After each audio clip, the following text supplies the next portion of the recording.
ईश्वर सब जानता है कि तुम क्या सहन कर रहे हो। तुम्हारे अंदर दबे सारे जख्म वो देख रहा है। वह चाहता है कि तुम लड़ो तुम्हारे सपनों के लिए, खुद के अस्तित्व के लिए। बस थोड़े और समय की बात है और थोड़े समय बाद तुम्हारी सारी परीक्षाएं खत्म हो जाएंगी। जिंदगी भी तुम्हारे संग चलेगी। बस तुम रुकना मत। जहाँ भी रहो लोगों की ज़रूरत बनकर रहो, बोझ बनकर नहीं। आपकी कद्र वो करता है जो आपसे मोहब्बत करता है, वह नहीं जिसे आप मोहब्बत करते हैं। जो नहीं मिला वह बेहतर नहीं था, जो है वह बेहतर है। जो मिलेगा वो बेहतरीन होगा। जब कल का दिन देखा ही नहीं तो आज का दिन क्यों खोए। जिस घड़ी में हंस सकते थे उस घड़ी में कल के लिए क्यों रोए। करीब उनके रहो जो तुमसे दूर ना रह सके।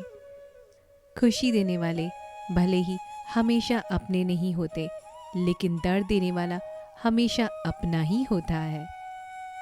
जिंदगी में कभी भी किसी बात पर तनाव लेने का कोई फायदा नहीं होगा, क्योंकि अगर तनाव लेने से इंसान सफल होता तो सबसे ज़्यादा सफल दुखी लोग ही होते। घमंड न करें अपने आप के रुपयों पर, क्योंकि मोर को अपने ही पंखों का बोझ ऊपर नहीं उड़ने देता। कौन अच्छा है और कौन बड़ा है उसकी पहचान सिर्फ आपके बुरे वक्त में होती है। कोई आपसे नाराज़ है और उसे यह गुरूर है कि आप उसे मना लेंगे, तो उसका यह गुरूर कभी टूटने मत देना। मतलबी लोगों से रिश्ते जितनी जल्दी बनते हैं उतनी ही जल्दी टूट भी जाते हैं। रिश्तों को जोड़े रखने के लिए कभी अंधा, कभी गूंगा, तो कभी बहरा भी होना पड़ता है। अपने ईश्वर से रिश्ता खराब न करना।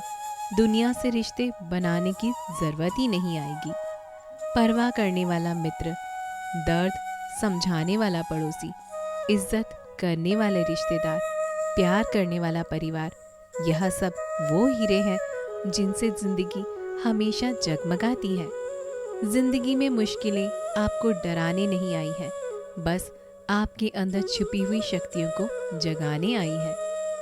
जो झूठ पर भी वाह वाह करेंगे वही लोग आपको ज़रूर तबाह करेंगे। बदलते लोग और बदलते रिश्ते चाहे दिखाई ना दें, लेकिन महसूस ज़रूर होते हैं। हानि हुई है तो भविष्य में लाभ भी होगा। यदि छल हुआ है तो आगे चलकर उसका हिसाब भी होगा। ना किसी को परेशान कीजिए, ना किसी को हैरान कीजिए। कोई लाख गलत भी बोले, बस मुस्कुराकर छोड़ दीजिए। जो व्यक्ति आपको अपनी हर बात बता सकता है तो समझ लो वो व्यक्ति आप पर खुद से ज़्यादा विश्वास करता है। किसी को कुछ कहने से पहले एक बार यह ज़रूर सोच लें कि अगर वही सब आपसे कहें तो आपको कैसा महसूस होगा।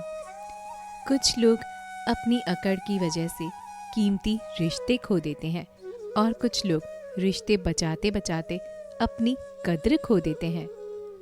पतझड़ में रिश्तों की परख होती है, बारिश में तो हर पत्ता हरा ही दिखता है। गम में उंगलियां आंसू पोंछती हैं और खुशी में 10 उंगलियां मिलकर ताली बजाती हैं। यही तो है जिंदगी। दुख में कोई नहीं, सुख में सब साथी हैं। किसी को कितना भी अपना क्यों ना मान लो, वह आपको एक दिन अजनबी होने का एहसास दिला ही देगा। बुरे समय में दिलासा देने वाला अजनबी ही क्यों ना हो, वो दिल में उतर ही जाता है। और बुरे समय में किनारा करने वाला अपना ही क्यों ना हो, वो दिल से उतर ही जाता है। भरोसे में इतने भी अंधे ना बनो कि पास वाले का असली रंग दिखाई ही ना दे। वक्त जैसा भी हो, अच्छा या बुरा, बदलता ज़रूर है। रिश्ते सिर्फ मन से होने चाहिए, मतलब से नहीं। जैसे नीम के पेड़ पर मीठे फल नहीं लगते, वैसे बुरे इंसान से अच्छाई की उम्मीद नहीं करते। कभी अगर पैसे और रिश्ते में से किसी एक को चुनना पड़े तो हमेशा रिश्तों को चुनना, क्योंकि पैसे तो आते जाते रहते हैं लेकिन रिश्ता लौटकर दोबारा नहीं आता। एक राजा था जिसके पास कई सुंदर रानियां थी। उस राजा के जीवन को देखकर लगता था कि यह बहुत खुश नसीब है, इसके पास सब कुछ है। फिर एक दिन राजा बीमार पड़ गया। राजदेव ने राजा का इलाज शुरू किया, लेकिन दिन प्रतिदिन राजा की तबीयत बिगड़ने लगी। फिर एक दिन राजगुरु आए और राजा को अकेले में बताया कि इस बीमारी का इलाज संभव नहीं है, यह आपका आखिरी समय है। राजा ने विचलित स्वर में पूछा, अब मुझे क्या करना चाहिए राजगुरु? राजगुरु ने कहा, शरीर छोड़ने के बाद अब आप दूसरे लोक में जाओगे। अगर आप चाहो तो अपने साथ एक इंसान को दूसरे लोक में ले जा सकते हो। राजा ने सबसे पहले अपनी चहेती और सुंदर रानी को बुलाया। राजा इस रानी से बहुत प्यार करते थे। रानी को वो दिन भर निहारा करते थे। राजा ने रानी से कहा, मैं कुछ ही दिनों में शरीर छोड़ने वाला हूँ। राजगुरु ने कहा है कि कोई भी एक प्रियजन मेरे साथ चल सकता है। तुमने हमेशा मेरा ध्यान रखा है और मैंने हमेशा तुमसे बहुत प्यार किया है। तुम मेरे साथ मरकर दूसरे लोग चलोगी? पहली रानी राजा की बात सुनकर काफी डर गई। उसके हाथ पैर कांपने लगे। वो आंखों में आंसू भरकर बोली, मुझे मृत्यु से बहुत डर लगता है। इतना कहकर वह वहां से भाग गई। राजा रानी के इस व्यवहार से काफी अचंभित हो गए, लेकिन उनके पास समय कम था।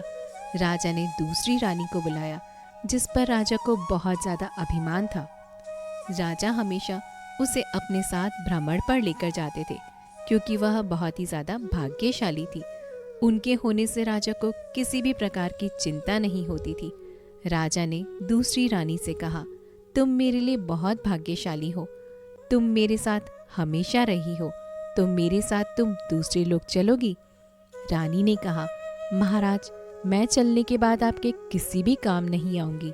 हमारी शादी से पहले एक साधु ने आशीर्वाद दिया था, मैं अपने पति के लिए भाग्यशाली रहूंगी, लेकिन विधवा होने पर यह आशीर्वाद खत्म हो जाएगा। इसलिए आपके जाते ही मुझे दूसरी शादी करनी होगी। इसलिए आप मुझे माफ कीजिए, मैं आपके साथ नहीं चल सकती हूँ। रानी का जवाब सुनकर राजा का अभिमान टूट गया। वह गहरी सोच में डूब गए। इस कठिन मौके पर आखिर मेरा साथ कौन देगा? राजा ने तीसरी रानी को अपने पास बुलाया। राजा को तीसरी रानी पर अटूट विश्वास था, क्योंकि तीसरी रानी ने हर परेशानी में सुख दुख में राजा का बहुत साथ दिया था। राजा ने रानी से कहा, हम सुख दुख में हमेशा साथ रहे हैं, मुझे दूसरे लोक में भी तुम्हारी जरूरत पड़ेगी। राजा को जिस पर खुद से ज्यादा विश्वास था, उसने भी साथ चलने से मना कर दिया। राजा का आखिरी समय नजदीक आ रहा था। एक दिन राजा से मिलने राजा की पहली और पुरानी रानी आई। उस रानी को देखते ही राजा ने कहा, प्रिया, मैंने तुमसे सबसे पहले शादी की थी। जब भी मेरा मन दुविधा में होता था, मैं तुमसे बातें किया करता था, मुझे बहुत शांति मिलती थी। लेकिन आज मुझे पछतावा हो रहा है कि मैंने पिछले कई सालों से तुम्हारे लिए समय ही नहीं निकाला। मैं सच में बहुत दुखी हूँ। अच्छा हुआ तुम मुझसे मिलने आ गई। इससे पहले कि राजा कुछ भी पूछता अपनी पहली रानी से, पहली रानी ने बड़ी शांति से कहा, मैं आपके साथ जरूर चलूंगी। मैं कभी भी आपका साथ नहीं छोड़ सकती। दोस्तों, राजा की कहानी की तरह हमारे जीवन में भी कई रानियां हैं। पहली रानी है हमारा शरीर।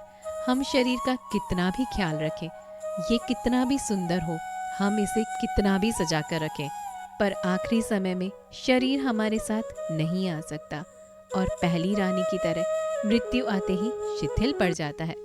दूसरी रानी है धन और संपत्ति। हमें धन और संपत्ति पर बहुत घमंड और भरोसा होता है कि ये बुरे समय पर हमारे काम आएगा, लेकिन दूसरी रानी की तरह यह कभी एक जगह नहीं टिकता, आपकी जान के बाद किसी और के पास चला जाता है। तीसरी रानी है दोस्तों सगे संबंधी, जो जरूरत के समय साथ देते हैं और सुख दुख में भी साथ बटाते हैं, लेकिन तीसरी रानी की तरह यह सब संसार में फंसे होते हैं, केवल अंतिम संस्कार तक ही साथ दे सकते हैं। चौथी रानी है आत्मा, यानी मन की शांति, जो पूरे जीवन का स्रोत है। यही वफादार है दोस्तों।